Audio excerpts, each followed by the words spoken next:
Aleluya, aleluya, aleluya. El Señor esté con ustedes. Y con tu espíritu. Evangelio de nuestro Señor Jesucristo, según San Lucas. Gloria a ti, Señor.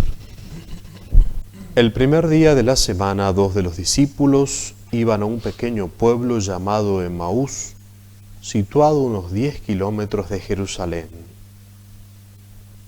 En el camino hablaban sobre lo que había ocurrido. Mientras conversaban y discutían, el mismo Jesús se acercó y siguió caminando con ellos. Pero algo impedía que sus ojos lo reconocieran. Él les dijo: ¿qué comentaban por el camino? Ellos se detuvieron con el semblante triste y uno de ellos, llamado Cleofás, le respondió: ¿tú eres el único forastero en Jerusalén que ignora lo que pasó en estos días? ¿Qué cosa?, le preguntó.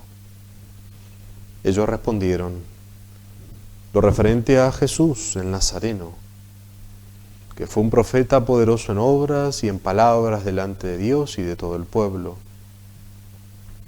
Y cómo nuestros sumos sacerdotes y nuestros jefes lo entregaron para ser condenado a muerte y lo crucificaron. Nosotros esperábamos que fuera Él quien librara a Israel. Pero a todo esto ya van 3 días que sucedieron estas cosas. Es verdad que algunas mujeres que están con nosotros nos han desconcertado. Ellas fueron de madrugada al sepulcro y al no hallar el cuerpo de Jesús, volvieron diciendo que se les habían aparecido unos ángeles, asegurándoles que Él está vivo.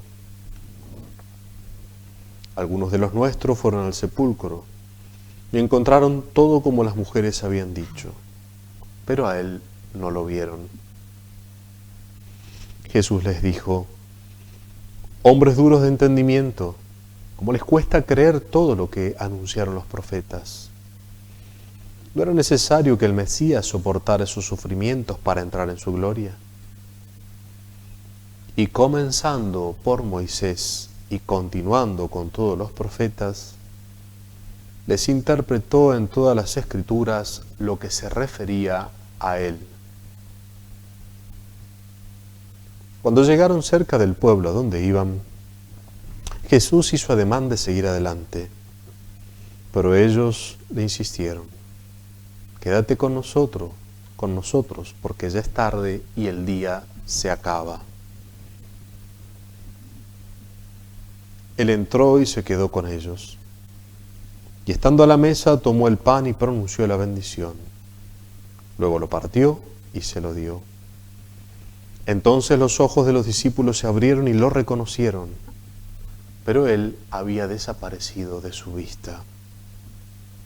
Y se decían: ¿no ardía acaso nuestro corazón mientras nos hablaba en el camino y nos explicaba las Escrituras? En ese mismo momento se pusieron en camino y regresaron a Jerusalén. Allí encontraron reunidos a los 11 y a los demás que estaban con ellos, y estos les dijeron: es verdad, el Señor ha resucitado y se apareció a Simón. Ellos, por su parte, contaron lo que les había pasado en el camino y cómo lo habían reconocido al partir el pan. Palabra del Señor. Gloria a ti, Señor Jesús.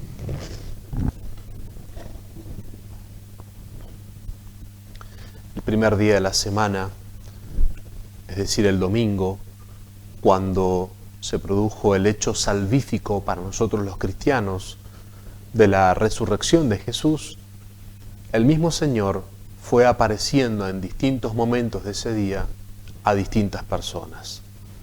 En primer lugar, dice la tradición, a nuestra Madre la Virgen María, pero también luego a las mujeres, a los apóstoles, inclusive a estos discípulos de Emaús. Pero es muy interesante analizar, mirar cómo cómo fue esa aparición y cuáles eran las expectativas que tenían estos discípulos, llamados de Emaús porque se dirigían a ese pueblo, iban caminando. ¿Cuáles eran las expectativas que ellos tenían acerca de Jesús?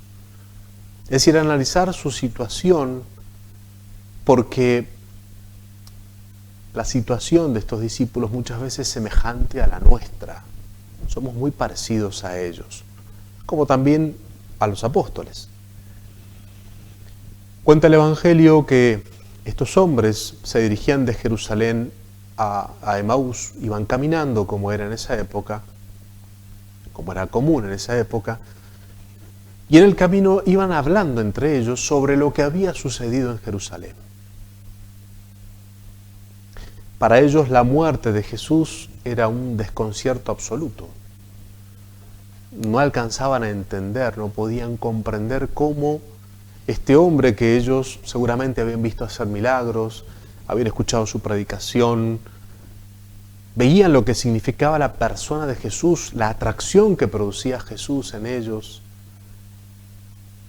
De repente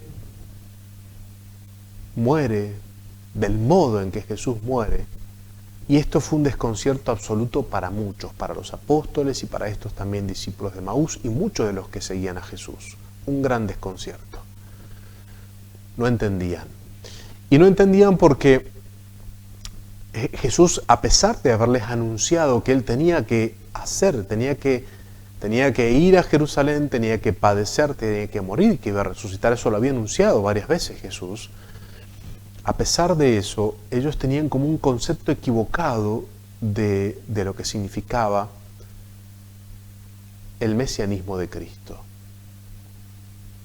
Ellos esperaban un Mesías humano que los liberara más del pueblo romano que del pecado, de la muerte, y nos reconciliara con Dios.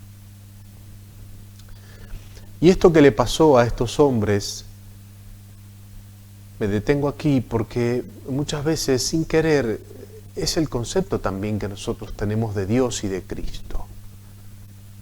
¿Qué esperamos nosotros de Jesús?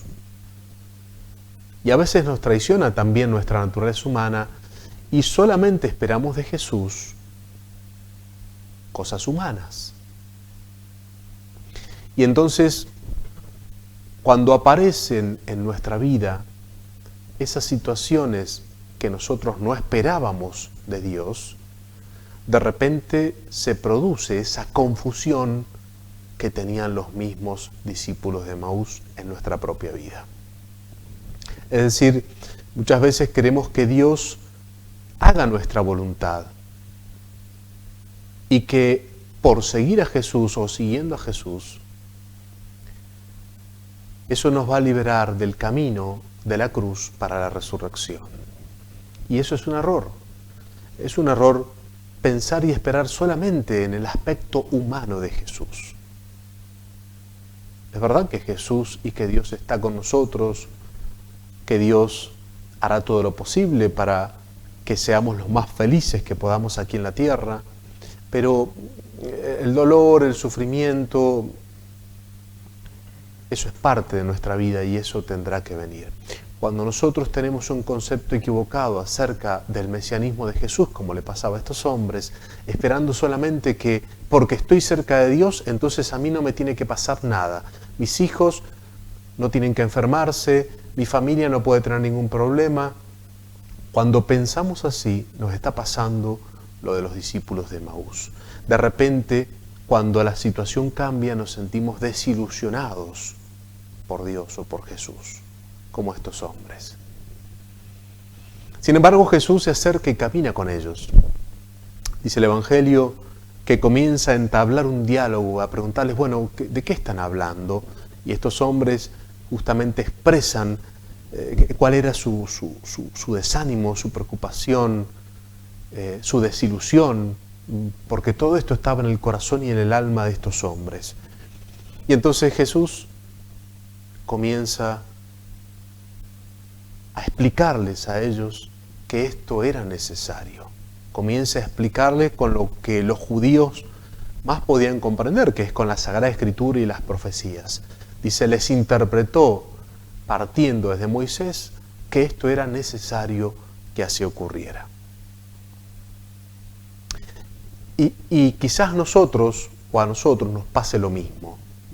A veces no alcanzamos a comprender que es necesario que pasen ciertas cosas en nuestra vida. Es necesario. Es parte del plan de Dios. Es parte de nuestro camino de la redención. Es parte de nuestro camino al cielo. Es necesario que pasen ciertas cosas, ciertas circunstancias, ciertas dificultades por nuestra vida. Y entonces Jesús les interpretó como la Escritura hablaba de él y hablaba de que era necesario que eso ocurriera, para que luego se pudiera dar el triunfo, la gloria, se pudiera dar la resurrección que hoy disfrutamos nosotros de nuestro Señor. Y entonces estos hombres comienzan a entender, comienza a arder su corazón en amor de Dios cuando Jesús les explica las Escrituras. Ya llegando al pueblo, dice el relato, que Jesús hace ademán de seguir adelante. Ellos lo invitan a quedarse, como era la tradición judía. Los judíos tenían una gran hospitalidad, tienen una gran hospitalidad. La mayoría de los pueblos orientales lo invitan a quedarse. Y en esa actitud de invitar a Jesús a que se quede, a ese Jesús que los ha acompañado por el camino, pero ahora lo invitan a que se quede, termina siendo esa actitud de estos hombres de generosidad frente al Señor el momento en el cual ellos van a descubrir quién es. Termina diciendo el Evangelio que lo reconocieron al partir el pan. Al hacer Jesús ese gesto que ellos seguramente lo habían visto muchas veces, en la multiplicación de los panes o cada vez que comía con ellos, tomar pan, pedir la bendición, partirlo y repartirlo. Un gesto que después hará inclusive en la última cena, ya con otro sentido mucho más profundo, el de la Santísima Eucaristía. Pero estos hombres reconocen a Jesús cuando Jesús parte el pan y lo comparte con ellos. Y entonces yo diría que hay tres momentos, ¿no?, que nos pueden ayudar en este tercer domingo de Pascua para reflexionar en este tiempo de Pascua. El primero es la desilusión de estos hombres por un concepto equivocado de Jesús y de Dios. Entonces, atención con esto. Cuando nosotros tenemos un concepto equivocado, ¿qué es lo que tiene que hacer Dios en nuestra vida? ¿Cómo debe actuar Dios en nuestra vida? Y Dios nos va a desilusionar. Segundo, en todos los momentos de nuestra vida, nuestro Señor camina con nosotros, como lo hizo con los discípulos de Emaús. Dios está cerca nuestro, aunque no nos demos cuenta, aunque quizás no lo reconozcamos como le pasó a estos hombres, pero Dios está allí. Dios camina con nosotros, camina con su pueblo, camina en nuestra vida al lado nuestro. Falta que se nos abran los ojos y que podamos reconocerlo. Por eso les invito a que hoy día también le pidamos al Señor que abra nuestros ojos, los ojos de la fe, para poder reconocer su presencia en nuestra vida. Y lo tercero, ¿a dónde lo vamos a reconocer? ¿En qué lugar? Dice, lo reconocieron al partir el pan. Lo reconocieron cuando Jesús se transformó en alimento para ellos. Cuando Jesús compartió el alimento con ellos. ¿Nosotros dónde vamos a descubrir a Cristo? En eso que es nuestro alimento, la Eucaristía, la palabra de Dios, la oración, los alimentos que tenemos los cristianos.